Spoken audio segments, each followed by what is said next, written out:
মার্কিন দম্ভ চূর্ণ করে সৌদি আরবের বুক চিরে গর্জে উঠল ইরানি মিসাইল। খোদ মার্কিন এয়ারবেসে চলল ড্রোন আর ব্যালিস্টিক মিসাইলের তাণ্ডব। ট্রাম্প প্রশাসনের দাবিকে তুড়ি মেরে উড়িয়ে দিয়ে তেহরান বুঝিয়ে দিল লড়াই এখনও শেষ হয়নি।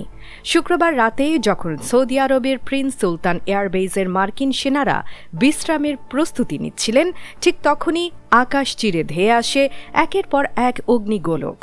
ড্রোন আর মিসাইলের শব্দে কেঁপে ওঠে রিয়াদের নিকটবর্তী এই বিশাল সামরিক ঘাঁটি। মুহূর্তেই চারপাশ পরিণত হয় ধ্বংসস্তূপে। প্রাথমিক তথ্যে জানা যাচ্ছে অন্তত 15 জন মার্কিন সেনা এই হামলায় গুরুতর আহত হয়েছেন, যাদের মধ্যে 5 জনের অবস্থা অত্যন্ত আশঙ্কাজনক। মার্কিন সেন্টকমের রিপোর্ট অনুযায়ী শুধু রক্তপাতই নয়, ধুলোয় মিশিয়ে দেওয়া হয়েছে অত্যাধুনিক রিফুয়েলিং এয়ারক্রাফট এবং অত্যন্ত মূল্যবান E-3 সেন্ট্রি সার্ভাইলেন্স বিমানকে। ইরানি সামরিক শক্তির এক ভয়াবহ প্রদর্শনী দেখল বিশ্ব। অ্যাসোসিয়েটেড প্রেসের দাবি, ইরান একযোগে 6টি ব্যালিস্টিক মিসাইল এবং 29টি ড্রোন ছুড়েছে এই ঘাঁটির দিকে। আকাশ প্রতিরক্ষা ব্যবস্থা সক্রিয় হওয়ার আগেই একের পর এক লক্ষ্যবস্তুতে আঘাত হানে তেহরানের এই কামিকাজে বাহিনী। ঠিক একদিন আগেই হোয়াইট হাউসের এক ক্যাবিনেট মিটিংয়ে প্রেসিডেন্ট ডোনাল্ড ট্রাম্প দাবি করেছিলেন ইরানের 99% মিসাইলই ধ্বংস করে দেওয়া হয়েছে। কিন্তু শুক্রবারের এই হামলা প্রমাণ করে দিল পেন্টাগনের গোয়েন্দা তথ্যে কোথাও বড় ধরনের ফাঁক রয়ে গেছে। ট্রাম্পের সেই 1% আশঙ্কায় এখন মার্কিন প্রশাসনের মাথা ব্যথার কারণ। রয়টার্সের এক চাঞ্চল্যকর প্রতিবেদনে বলা হয়েছে, মার্কিন গোয়েন্দারা আসলে নিশ্চিত নন ইরানের কতটুকু শক্তি অবশিষ্ট আছে।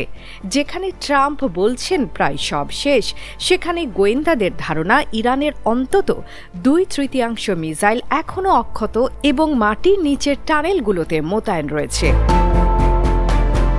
লড়াই যত দীর্ঘ হচ্ছে, টান পড়ছে ওয়াশিংটনের অস্ত্রাগারে। গত 4 সপ্তাহে 850টিরও বেশি টমাহক ক্রুজ মিসাইল ব্যবহার করেছে মার্কিন বাহিনী। ওয়াশিংটন পোস্ট জানাচ্ছে, মধ্যপ্রাচ্যে এখন টমাহকের মজুদ উদ্বেগজনকভাবে কম। এই সংকট ইসরায়েল এবং যুক্তরাষ্ট্র উভয়কেই ভাবিয়ে তুলেছে। সংঘাত শুরু হওয়ার পর থেকে এ পর্যন্ত 13 জন মার্কিন সেনার মৃত্যু হয়েছে, যার মধ্যে একজন এই প্রিন্স সুলতান এয়ারবেসেরই সদস্য। ডেলাওয়ারের ডোভার এয়ারফোর্স বেজে যখন নিহতদের কফিন পৌঁছাচ্ছে, তখন মার্কিনীদের মনে দানা বাঁধছে এক নতুন যুদ্ধের আতঙ্ক। অস্ত্র ফুরিয়ে আসলেও দমে যেতে নারাজ পেন্টাগন।